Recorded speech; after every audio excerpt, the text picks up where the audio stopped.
Assalamualaikum warahmatullahi wabarakatuh. Kami perwakilan dari kelompok 3 akan mempresentasikan dakwah kultural dan struktural. Berikut selengkapnya. Bismillahirrahmanirrahim. Assalamualaikum warahmatullahi wabarakatuh. Di sini saya bakal ngejelasin mengenai dakwah kultural dan struktural. Wah, hebat ya? Iya dong. Dakwah kultural adalah aktivitas dakwah yang menekankan pendekatan Islam kultural. Islam kultural adalah salah satu pendekatan yang berusaha meninjau kembali kaitan doktrin yang formal antara Islam dan politik atau Islam dan negara. Dakwah kultural hadir untuk mengukuhkan kearifan-kearifan lokal yang ada pada suatu pola budaya tertentu dengan cara memisahkannya dari unsur-unsur yang bertentangan dengan nilai-nilai. Dakwah kultural tidak menganggap power politik sebagai satu-satunya alat perjuangan dakwah. Dakwah kultural menjelaskan bahwa dakwah itu sejatinya adalah membawa masyarakat agar mengenal kebaikan universal, kebaikan yang diakui oleh semua manusia tanpa mengenal batas ruang dan waktu. Dakwah struktural adalah gerakan dakwah yang berada dalam kekuasaan. Aktivis dakwah ini memanfaatkan struktur sosial, politik maupun ekonomi untuk mendakwahkan ajaran Islam. Jadi dalam teori ini, negara dipandang sebagai alat yang paling strategis untuk berdakwah. Di dalam dakwah struktural ini telah menyatakan suatu tesis bahwa dakwah yang sesungguhnya adalah aktivisme Islam yang berusaha mewujudkan negara yang berasaskan Islam. Selanjutnya ada ruang lingkup dakwah. Ruang lingkup dakwah mencakup 3 bentuk dakwah. Yang pertama, dakwah bil alisan atau dakwah dengan lisan. Dakwah ini menggunakan kata-kata ucapan untuk menyampaikan isi atau pesan dakwah.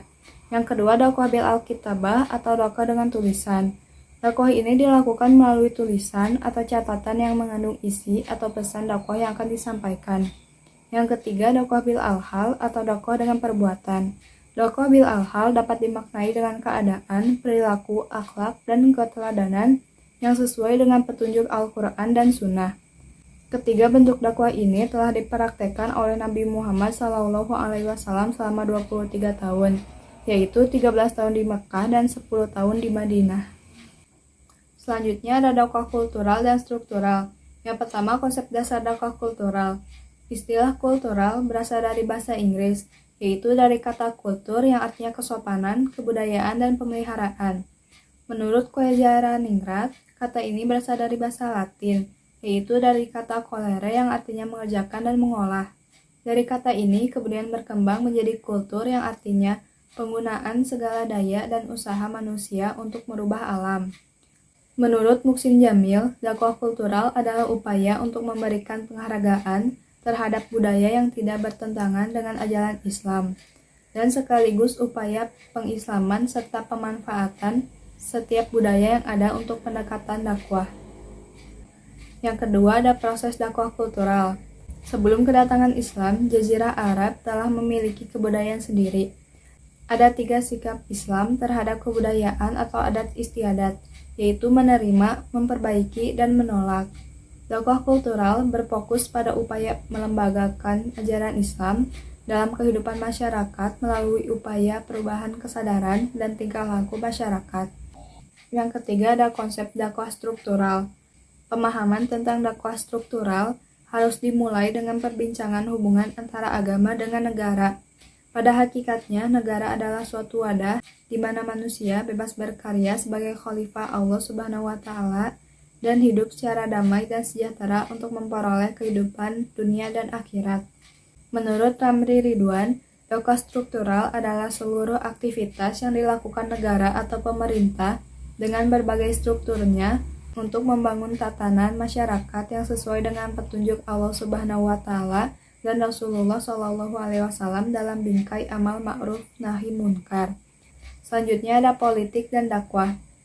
Politik pada umumnya berhubungan dengan kekuasaan dan cara menggunakannya. Kekuasaan terwujud apabila terdapatnya lembaga, yaitu negara sebagai wadah untuk menjalankan kekuasaan tersebut. Politik dalam tradisi Islam memiliki hubungan yang erat dengan administrasi dalam mengurus manusia dan membimbing mereka untuk kemaslahatan dan menjauhkan dari kemudaratan. Namun dalam praktiknya, politikus terkadang menggunakan atau memperalat agama bagi kepentingan politik. Sepatutnya menurut konsep Islam, politiklah yang menjadi alat untuk mensukseskan dakwah. Selanjutnya ada politik sebagai alat dakwah. Menurut Ibnu Khaldun, 1332 sampai 1406 Masehi, pemerintah akan lebih berkuasa apabila pemerintahannya berasaskan agama. Bahkan ia berkekalan apabila pemerintahannya mengikuti nilai-nilai kebenaran, karena hati manusia hanya dapat disatukan dengan pertolongan Allah Subhanahu wa Ta'ala yang berbasis agama akan menjadi kokoh karena mendapatkan dukungan rakyat, dan selain itu agama dapat menjadi solusi pertentangan dalam masyarakat.